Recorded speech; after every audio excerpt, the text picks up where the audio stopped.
ప్రేమ పేరుతో ఒక అమాయకురాలి జీవితం బలి. ఇలాంటి మోసగాళ్ళని ఏం చేయాలి?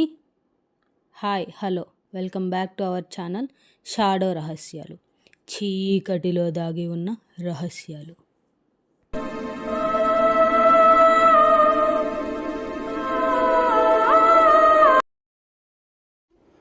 ఇప్పుడు మనం చెప్పబోయే కథ నల్గొండ జిల్లాలోని ఒక మారుమూల గ్రామంలో జరిగింది. ఆ ఊరిలో దుర్గారావు మరియు పద్మలకు ముగ్గురు సంతానం. దానిలో పెద్ద కూతురు పేరు స్వప్న, రెండవ కూతురు పేరు కుమారి, మూడవ సంతానం కుమారుడు. అతని పేరు రాము. దుర్గారావుకి కొడుకు కావాలన్న ఆశ ఎక్కువ. ఇద్దరు ఆడపిల్లల తర్వాత మూడో కాన్పులో ఒక పిల్లోడు పుట్టాడు. దానితో దుర్గారావు దంపతుల ఆనందానికి అవధులు లేవు. ఇది ఇలా ఉండగా పెద్ద కూతురైన స్వప్న అంటే దుర్గారావుకు ఎంతో ప్రేమ. పెద్ద కూతురు అవడం వల్ల మరియు ఆడపిల్ల అవటం వల్ల ఎంతో గారాబంగా అల్లారి ముద్దుగా చూసుకునేవాళ్ళు. స్వప్న చాలా అందంగా ఉండేది. అలా కష్టపడి వాళ్ళ అమ్మా నాన్న ముగ్గురిని బాగా చదివించారు. స్వప్న 10వ తరగతి పూర్తి చేసింది. తర్వాత పై చదువుల కోసం దగ్గరలోని మిర్యాలగూడకి వెళ్ళి అక్కడే హాస్టల్లో ఉండి చదువుకోవాలని నిర్ణయించుకుంది. నిదానంగా తల్లిదండ్రులను ఒప్పించి హాస్టల్లో జాయిన్ అయ్యింది.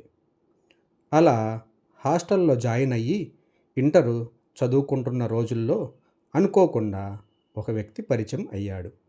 అతని పేరు మహేష్. మహేష్ది పక్కనే ఉన్న సూర్యాపేట.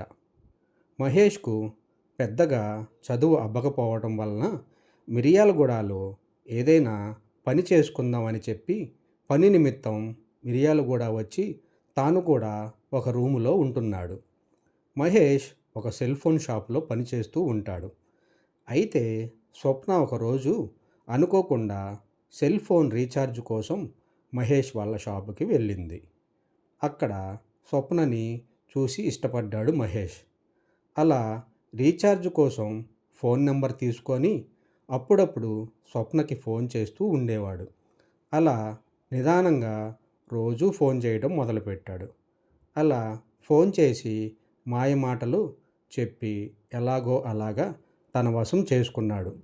స్వప్న కూడా తెలియని వయసు అవటం, చిన్న వయసు అవడంతో మహేష్ మాటలకు మోసపోయి వాడి ప్రేమలో పడింది. అలా ప్రేమిస్తున్నానని చెప్పి తనతో సరదాగా సినిమాలకు, షికారులకు తిరుగుతూ కాలం గడిపాడు. స్వప్న కూడా హాస్టల్లో ఉండటం వల్ల అడ్డు అదుపు లేకుండా పోయింది. అప్పుడప్పుడు మహేష్తో కలిసి సినిమాలు మరియు పార్కుల వెంట తిరుగుతూ ఎంజాయ్ చేసింది.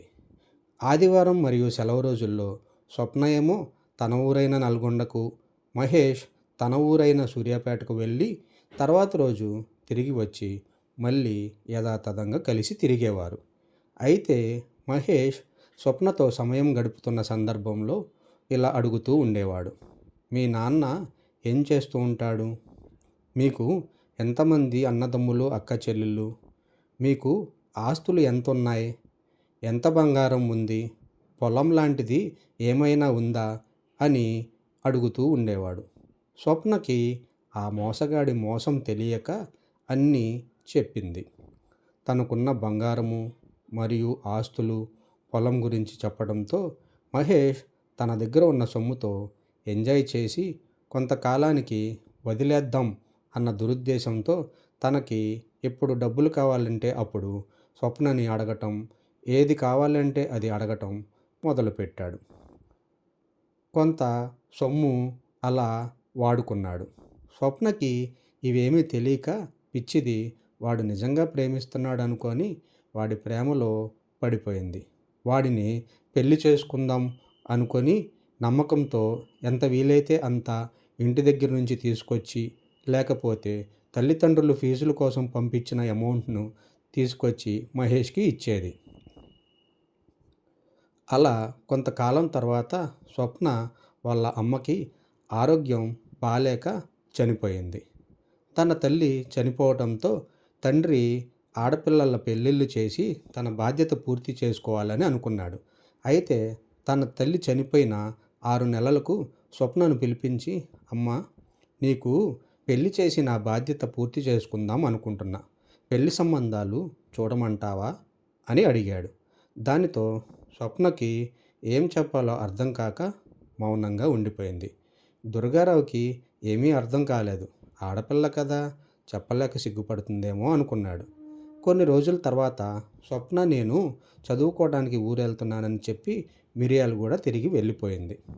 మిరియాలగూడ తిరిగి వెళ్ళిన తర్వాత అక్కడ మహేష్కు ఇంట్లో జరిగిన విషయమంతా చెప్పింది. ఇట్లా నాకు ఇంట్లో సంబంధాలు చూస్తున్నారు. నాకు త్వరగా పెళ్లి చేయాలి అనుకుంటున్నారు. అమ్మ చనిపోయి సంవత్సరం దగ్గరికి వస్తుంది కదా, సంవత్సరం లోపు పెళ్లి చేస్తే మంచిదని చెప్పారంట ఎవరో. అందుకే మా నాన్న నాకు పెళ్లి చేయాలని నిర్ణయించుకున్నాడు అని చెప్పింది. దానితో మహేష్ ఏమీ అర్థం కానట్లు అమాయకంగా ఏం చేద్దాం మరి అని అడిగాడు. దానికి స్వప్న మనం పెళ్లి చేసుకుందాం అని చెప్పింది. దాంతో ఒక్కసారిగా మహేష్ షాక్ అయ్యాడు. ఎందుకంటే స్వప్న మరియు స్వప్న ఆస్తిని వాడుకొని వదిలేద్దాం అనుకున్నాడు తప్పితే పెళ్లి చేసుకుందామని ఏ రోజు అనుకోలేదు. స్వప్న అలా గట్టిగా అడగటంతో ఇంకా ఏమీ చేయలేని దిక్కుతోచని స్థితిలో తప్పక ఒప్పుకున్నాడు. అలా స్వప్న పెళ్లి చేసుకొని విషయం తండ్రికి తెలిపింది. దానితో దుర్గారావు ఒక్కసారిగా కుప్పకూలిపోయాడు. ఇంకా స్వప్నతో మాట్లాడడం మానేశాడు. స్వప్న ఇంటికి వచ్చినా ఇంటికి రానివ్వకుండా తలుపులు వేయడం వంటివి చేశాడు. ఇంకా స్వప్న అలా చేయడంతో దుర్గారావు రెండవ కూతురు కుమారి కూడా స్వప్నలాగా చేస్తుందేమో అన్న భయంతో మంచి సంబంధం తీసుకొచ్చి పెళ్లి చేసి పంపించేశాడు. అలా దుర్గారావుకి స్వప్న మీద ఉన్న బెంగతో ఆరోగ్యం క్షీణించి కొంతకాలానికి మరణించాడు. స్వప్న తల్లిదండ్రులను కోల్పోయి చెల్లి మరియు తమ్ముడిని దూరం చేసుకొని ఒక్కతే మహేష్తో కలిసి మిరియాలగూడలోనే ఒక చిన్న ఇల్లు అద్దెకు తీసుకొని మహేష్తో జీవనం సాగించడం మొదలుపెట్టింది. అయితే మహేష్ మాత్రం తన వివాహం అయిన సంగతి మహేష్ ఇంట్లో కానీ తన స్నేహితులకి కానీ చుట్టాలకి కానీ ఎవరికీ తెలియనివ్వలేదు. అందరూ మహేష్ మిరియాలగూడలో ఏదో పని చేసుకొని బతుకుతున్నాడు అని అనుకుంటున్నారు. కొన్ని రోజుల తర్వాత మహేష్ స్వప్న దగ్గరికి వచ్చి, నేను సొంతంగా ఒక మొబైల్ షాపు పెట్టాలనుకుంటున్నాను. ఎంతకాలమని వేరే వాళ్ళ దగ్గర పని చేస్తాం? వచ్చే జీతం సరిపోవటం లేదు. నాకు కొంత డబ్బు కావాలి అని అడిగాడు. దానికి స్వప్న నా దగ్గర లేవు అని చెప్పడంతో, నీ పొలం కాగితాలు నీ దగ్గరే ఉన్నాయి కదా, అవి తాకట్టు పెట్టి కొంత లోన్ తీసుకొని నేను కొత్తగా షాప్ పెడతానని చెప్పడంతో స్వప్న మొదట నిరాకరించినప్పటికీ ఏదైనా నా కోసమే కదా చేస్తుంది అనుకొని పొలం కాగితాలు మహేష్కి ఇచ్చింది. ఆ కాగితాలు తీసుకొని మహేష్ లోన్ పెట్టి డబ్బులు తీసుకున్నాడు. కానీ షాపు మాత్రం పెట్టలేదు.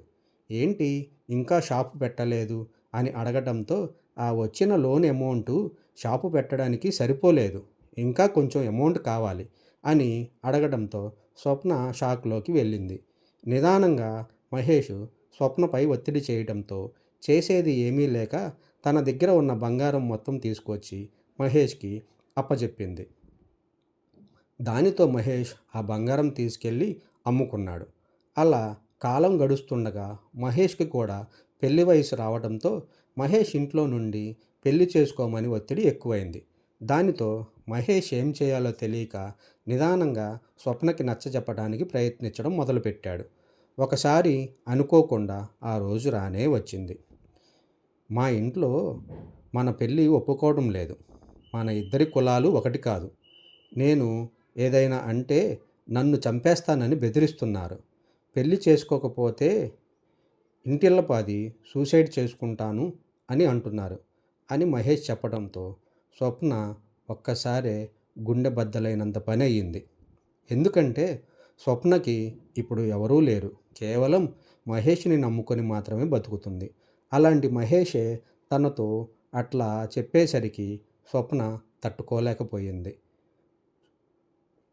మహేష్ మాత్రం పట్టు వదలకుండా పట్టు వదలని విక్రమార్కుల్లాగా స్వప్నకి రోజు ఏదో విసిగిస్తూనే నచ్చచెప్పటానికి ప్రయత్నిస్తున్నాడు. ఒకరోజు మా ఇంటికి వెళ్ళి వస్తానని చెప్పి సూర్యాపేట వెళ్ళాడు మహేష్. అలా వెళ్ళిన మహేష్ ఇంక తిరిగి రావడం మానేశాడు. స్వప్నకి ఏమీ అర్థం కాక మహేష్కు ఫోన్లు చేస్తూ ఉంది. కానీ మహేష్ మాత్రం స్వప్న ఫోన్ లిఫ్ట్ చేయడం లేదు. స్వప్న భయంతో ఏం చేయాలో తెలియక మహేష్ ఫ్రెండ్ ఫోన్ నెంబర్ ఉండటంతో మహేష్ ఫ్రెండ్కి కాల్ చేసి, మహేష్ ఎక్కడా, నా ఫోను ఎత్తడం లేదేంటి అని అడిగింది. దాంతో మహేష్ ఫ్రెండ్, మహేష్కి ఇంట్లో పెళ్లి సంబంధాలు చూశారు కదా, పెళ్ళి త్వరలోనే ఉంది, అందుకే పెళ్లి పనుల మీద హడావుడిగా ఉన్నాడు అని చెప్పాడు. మహేష్ ఫ్రెండ్ అలా చెప్పడంతో స్వప్న ఒక్కసారిగా కుప్పకూలిపోయింది. స్వప్న మహేష్కు ఒక ఆడియో మెసేజ్ పంపించింది. నా ఫోను లిఫ్ట్ చేయి, ఇప్పుడు నువ్వు నా ఫోన్ లిఫ్ట్ చేయకపోతే నేను ఇప్పుడే చనిపోతాను అని చెప్పడంతో ఆ వాయిస్ మెసేజ్ విన్న మహేష్ భయపడి స్వప్నకి కాల్ చేశాడు. స్వప్న, నువ్వు ఒకసారి మిర్యాలగూడ రా, నీతో మాట్లాడాలి, అర్జెంట్ అని చెప్పడంతో మహేష్ తన ఇంట్లో అర్జెంటుగా పని ఉందని చెప్పి మిర్యాలగూడ బయలుదేరాడు. మిర్యాలగూడ వచ్చిన మహేష్ను స్వప్న గట్టిగా నిలదీసింది. దానితో మహేష్, ఇప్పుడు నేను ఈ పెళ్లి చేసుకోకపోతే నా ఫ్యామిలీ మొత్తం పురుగుల మందు తాగి చనిపోతాను అంటున్నారు. నీ ఒక్కదాని కోసం నా ఫ్యామిలీ మొత్తాన్ని చంపుకోనా అని చెప్పి అక్కడి నుండి కోపంగా వెళ్ళిపోయాడు. ఇంకా స్వప్న బోరున ఏడుస్తూ ఏమి చెయ్యాలో తెలియని స్థితిలో స్వప్న చెల్లికి మరియు తమ్ముడికి ఫోన్ చేసింది. వారెవరూ ఫోన్ లిఫ్ట్ చేయకపోవడంతో స్వప్న ఇంకా అలాగే ఉండిపోయింది. స్వప్న, వీడిని నమ్ముకొని వచ్చినందుకు నాకు తగిన శాస్తి జరగాల్సిందే. వీడి వల్ల నేను తల్లిని మరియు తండ్రిని ఇద్దరినీ పోగొట్టుకున్నాను. చుట్టాలందరూ దూరం అయ్యారు. ఇంకా నాకిప్పుడు ఎవరున్నారు? నేనంటూ ఎవరి దగ్గరికి వెళ్ళలేని పరిస్థితి. ఇంకా నేనేం చేయాలి అని చెప్పి ఆలోచించుకొని ఆత్మహత్య చేసుకోవడానికి నిర్ణయించుకుంది. ఇంకా దిక్కుతోచని స్థితిలో స్వప్న రైలు కింద పడి ఆత్మహత్య చేసుకొని మరణించింది. ఇవేమీ పట్టించుకోకుండా మహేష్ మాత్రం పెళ్లికి సిద్ధపడి రూపను పెళ్లి చేసుకున్నాడు. పెళ్లి తంతు ముగిసింది. తర్వాత మొదటి రోజు శోభన కార్యక్రమం మొదలైంది. రూప పాల గ్లాసుతో రూములోనికి వెళ్ళింది. ఒక్కసారిగా చుట్టూ నిశ్శబ్దం అలుముకుంది. ఉన్నట్టుండి వాతావరణం అంతా ఒక రకంగా మారిపోయింది. గాలి గట్టిగా వేయడం మొదలుపెట్టింది. ఉరుములు, మెరుపులు గట్టి గట్టి శబ్దాలు చేస్తున్నాయి. కుక్కలు కూడా మొరగడం ఆపేశాయి.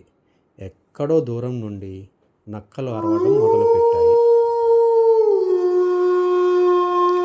ఆ రాత్రి గ్రామం అంతా కూడా నిశ్శబ్దంగా ఉండిపోయింది. మహేష్ ఇంట్లో మాత్రమే ఒక దీపం వెలుగుతుంది. ఆ దీపం నిదానంగా మసకబారుతుంది. అలా ఒక్కసారిగా ఆరిపోయింది. అలా దీపం ఒక్కసారిగా ఆరిపోవటంతో రూప భయపడి నిదానంగా మహేష్ చేయి పట్టుకొని, నాకు భయం వేస్తుంది, ఏదో తేడాగా అనిపిస్తుంది అనింది. దానికి మహేష్, నేను పక్కనుండగా నీకు భయం ఎందుకు? నేనున్నా కదా, వెళ్ళి అగ్గిపెట్టి తీసుకొచ్చి దీపం వెలిగించు అని చెప్పాడు.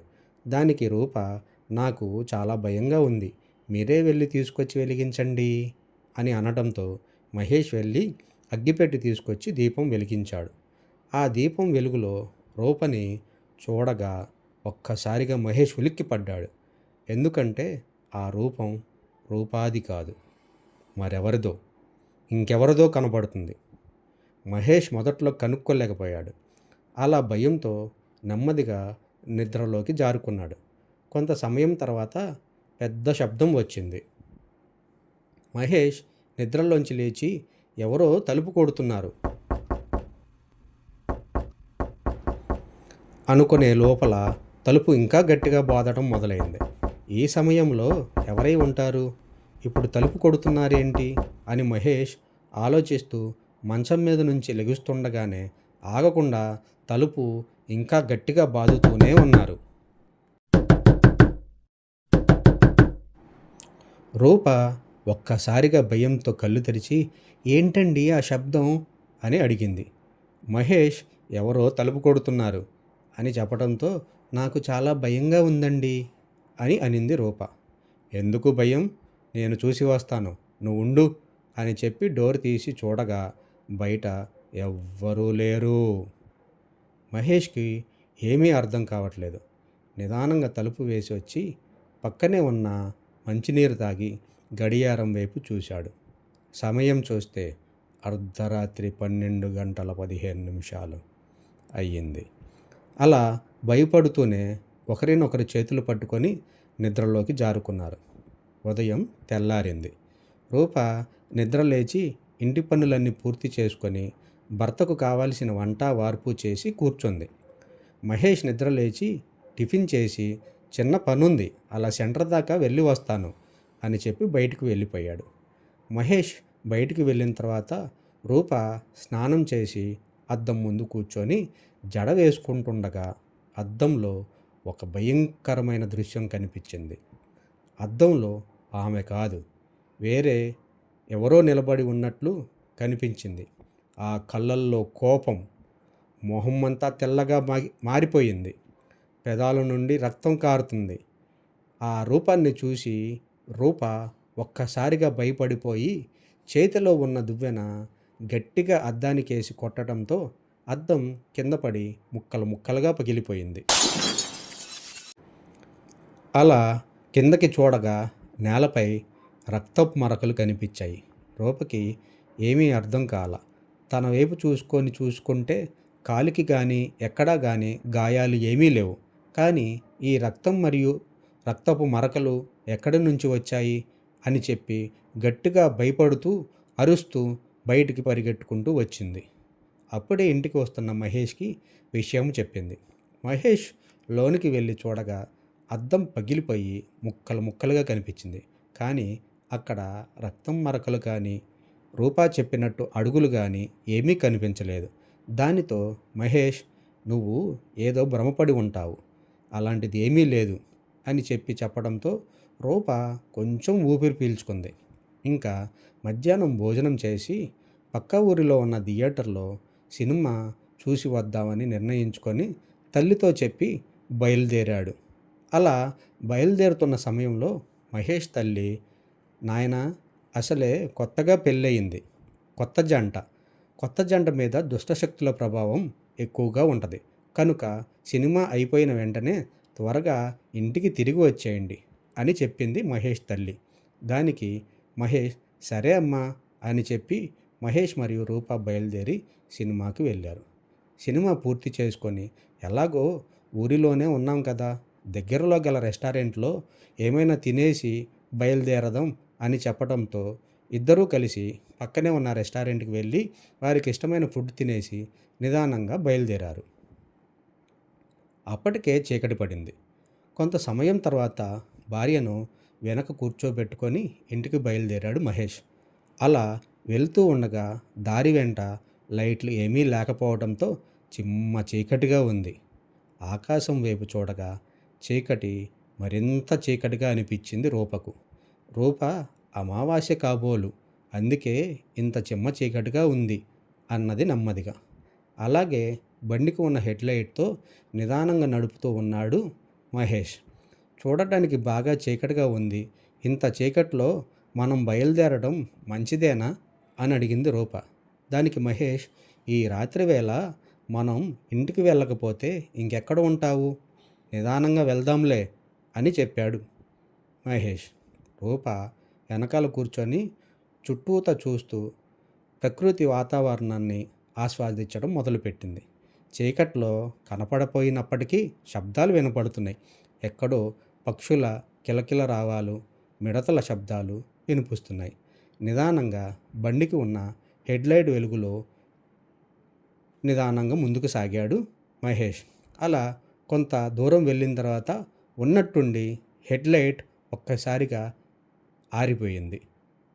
రూప భయపడి, ఏంటండి బాగా చీకటిగా ఉంది, ఇటు చూస్తే బండికి లైట్ కూడా ఆగిపోయింది అని అనింది. దాంతో మహేష్, నువ్వు ఏమీ కంగారు పడకు, ఈ దారిలో నాకు తెలియని మలుపులు అంటూ ఏమీ లేవు, నిన్ను ఇంటికి చేర్చే బాధ్యత నాది అని ధైర్యం చెప్పాడు.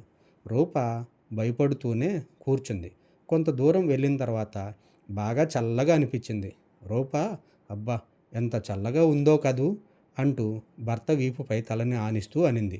దానికి మహేష్, ఇది ప్రకృతి గాలి కదా, ఇంతే చల్లగా ఇంతే అందంగా ఉంటుంది అని అన్నాడు. దూరంగా గుట్లగూబల శబ్దాలు వినిపిస్తున్నాయి. అక్కడక్కడ నక్కల ఊలలు కూడా వినిపిస్తున్నాయి. అది విన్న రూప, అమ్మో ఏమిటి ఆ శబ్దం అని అంది. దానికి మహేష్, అవి నక్కలు, మనుషులకి ఏమీ హాని చెయ్యవు అని చెప్పాడు. కొంత దూరం వెళ్ళాక ఒక వెలుగులో ఒక నీడ కనిపించినట్టు అది భయంకరంగా ఉంది. అది ఏమిటి అని భయపడుతూ అడగగా, భయపడకు, అది మర్రి చెట్టు నీడ అని చెప్పాడు మహేష్. ఒక్కసారిగా వాతావరణం మారిపోయింది. అది ఎలా ఉందంటే ఒక్కసారిగా నిశ్శబ్దం అలుముకుంది. వారి గుండె చప్పుడు వారికే వినిపించేంత నిశ్శబ్దంగా ఉంది. అలా కొంత దూరం వెళ్ళిన తర్వాత మహేష్కు ఒక శబ్దం, ఎవరో ఆడగొంతు ఆగు అన్నట్లుగా వినిపించింది. ఒక్కసారిగా మహేష్ సడన్ బ్రేక్ వేశాడు. ఏమైంది, ఎందుకు ఆగమన్నావు అని చెప్పి అడిగాడు రూపాని. రూప, నేను కాదండి, ఆ అరుపు ఎక్కడి నుంచో వచ్చింది అని వణుకుతున్న గొంతుతో చెప్పింది. దూరంగా ఒక స్త్రీ చీర కట్టుకొని జుట్టు విరబోసుకొని ఉంది. మొహం మాత్రం కనబడట్లేదు. ఎందుకంటే ఆమె తల వంచుకొని కూర్చుంది. ఆమె చేతిలో ఏదో లాంతర్ లాంటి వస్తువు ఒకటి పట్టుకొని ఊపుతూ ఉంది. మహేష్, ఎవరో అని గట్టిగా అడిగాడు. అక్కడ నుండి ఏ సమాధానం లేదు. దానికి రూప, మనకెందుకండి, పదండి వెళ్ళిపోదాం అని చెప్పింది. దానికి మహేష్, ఎవరో పిచ్చిదనుకుంటా, ఈ రాత్రి వేళ చీకట్లో దారి తప్పి వచ్చినట్లుంది. ఆడమనిషి కదా, సహాయం చేద్దామన్న ఉద్దేశంతో అడిగానులే అని చెప్పాడు. మహేష్ అలా చెప్పడంతో ఇంకిద్దరూ వెనక్కి తిరిగి చూడకుండా బయలుదేరి వెళ్ళిపోయారు. కొంత సమయానికి ఎలాగో అలాగే ఇంటికి చేరుకున్నారు.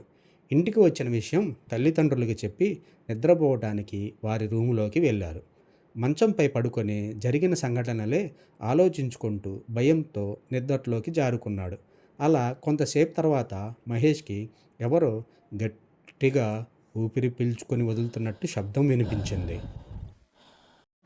మహేష్ నెమ్మదిగా దుప్పటిని తీసి ఎడమవైపు తిరిగి చూడగా రూప నిద్రపోతూ ఉంది. కానీ అట్లా ఊపిరి గట్టిగా పీల్చుకుంటున్న సౌండు కుడివైపు నుంచి రావడంతో మహేష్ తన మెడను నిదానంగా కుడివైపుకి తిప్పాడు. ఎవరా అని చెప్పి నిదానంగా కుడివైపుకి తల తిప్పి చూడగా అక్కడ ఎవరో దుప్పటి కప్పుకొని కూర్చున్నట్లు మసకగా కనిపించింది మహేష్కు. వెంటనే మంచం మీద నుంచి లేచి అక్కడికి వెళ్ళి దుప్పటి లాగి చూడగా అక్కడ ఎవ్వరూ లేరు. ఒక్కసారిగా అక్కడ నుండి పెద్ద పెద్ద శబ్దాలు వినిపించాయి. గట్టిగా అరుస్తున్నట్లు, ఏడుస్తున్నట్లు వినిపించింది. భయంతో మహేష్ రూపని నిద్రలేపాడు. నీకు ఏమైనా మాటలు కానీ శబ్దాలు కానీ వినిపిస్తున్నాయా అని అడిగాడు రూపని. రూప, ఏమీ లేదండి, నాకు ఏమీ వినిపించడం లేదు అనడంతో మహేష్ భయంతోనే, సరే పడుకో, నేను కూడా పడుకుంటాను అన్నాడు. రూప, ఎందుకండి మరి అలా అడిగారు అనడంతో, ఏమీ లేదులే అని చెప్పాడు. ఎందుకంటే రూప అసలుకే భయస్తురాలు. ఇప్పుడు ఇలా అరుపులు, శబ్దాలు, ఏడుపులు వినిపిస్తున్నాయని చెప్తే ఇంకా రాత్రికి తాను పడుకోవడమే కాదు నన్ను కూడా నిద్రపోనివ్వదని చెప్పి భయంతో నచ్చజెప్పి నిదానంగా పడుకోబెట్టాడు. అలా భయంతోనే మహేష్ నిద్రలోకి జారుకున్నాడు. తెల్లారింది. తెల్లారగానే మహేష్ ఫోన్ మోగుతుంది. ఎవరా అని చెప్పి మహేష్ కళ్ళు నలుపుతూ ఫోన్ ఆన్ చేశాడు. అవతల పక్క నుండి మహేష్ వాళ్ళ ఫ్రెండ్, అరే మహేష్, స్వప్న చనిపోయింది, నాకు ఇప్పుడే రైల్వే పోలీస్ వాళ్ళు కాల్ చేశారు. నీకు ఫోన్ చేస్తే నీ ఫోన్ కలవడం లేదంట. నాకు కాల్ చేసి చెప్పారు, ఇది జరిగి 2 రోజులవుతుందంట అని చెప్పాడు. దానితో మహేష్ ఒక్కసారిగా భయపడిపోయాడు. మహేష్ మెదడులో ఆలోచనలు మొదలైనాయి. గత 2 రోజులుగా ఇలా జరగడానికి కారణం స్వప్నేనా అని అనుకుంటూ ఆలోచించడం మొదలుపెట్టాడు. అలా ఆలోచిస్తూనే లేచి స్నానం చేసి టిఫిన్ చేసి సోఫాలో కూర్చున్నాడు. అప్పుడే మహేష్ వాళ్ళ అమ్మ వచ్చి, పక్క ఊరిలో పెళ్ళి ఉంది మహేష్, వెళ్ళి నేను మీ నాయన సాయంత్రానికి తిరిగి వచ్చేస్తాం, మీరు జాగ్రత్తగా ఉండండి అని చెప్పి బయలుదేరి వెళ్ళిపోయారు. మహేష్ నిదానంగా తన రూములోకి వెళ్ళాడు.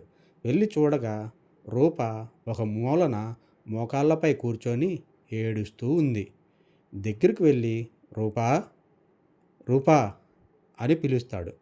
రూప నిదానంగా తలపైకి లేపి ఒక వింతైన గొంతుతో రూపా ఎవర్రా అని అడుగుతుంది.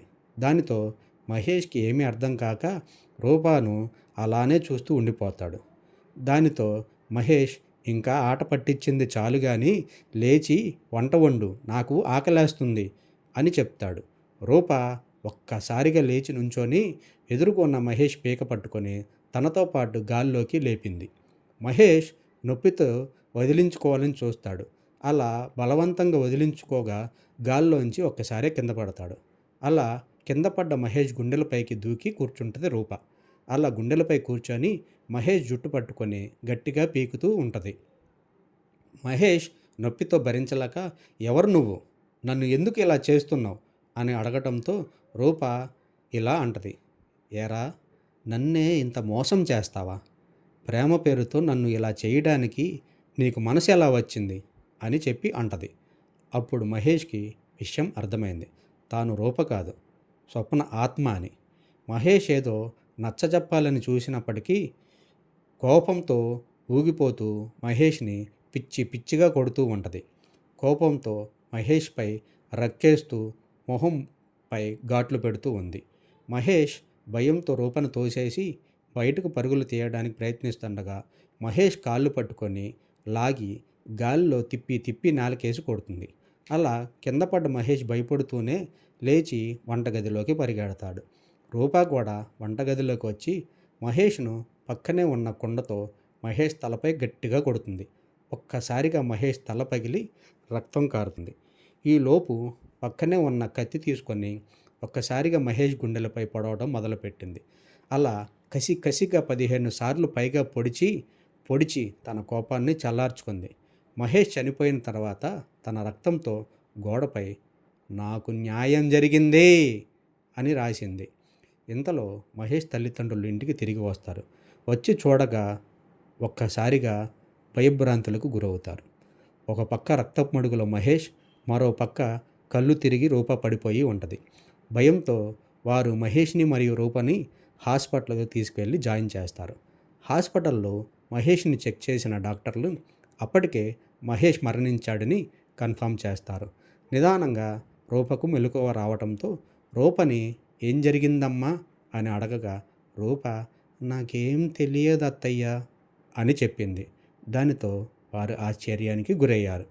ఇప్పటికీ వారి తల్లిదండ్రులకు ఆ రోజు జరిగిందంతా మిస్టరీగానే మిగిలిపోయింది. అసలు ఆ రోజు ఏం జరిగింది? మహేష్ ఎలా మరణించాడు? రూపా ఏం తెలియదని ఎందుకంటుంది అనేది ఇప్పటి వరకు మనకి తప్ప ఎవ్వరికీ తెలియని విషయం. మీకు ఈ కథ నచ్చినట్టయితే లైక్ చేసి షేర్ చేయండి.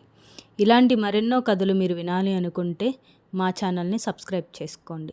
మీ లైఫ్లో కూడా జరిగిన ఇలాంటి కథలు మాతో షేర్ చేసుకోవాలి అనుకుంటే ఈమెయిల్ చేయండి, shadowrahasyalu@gmail.com.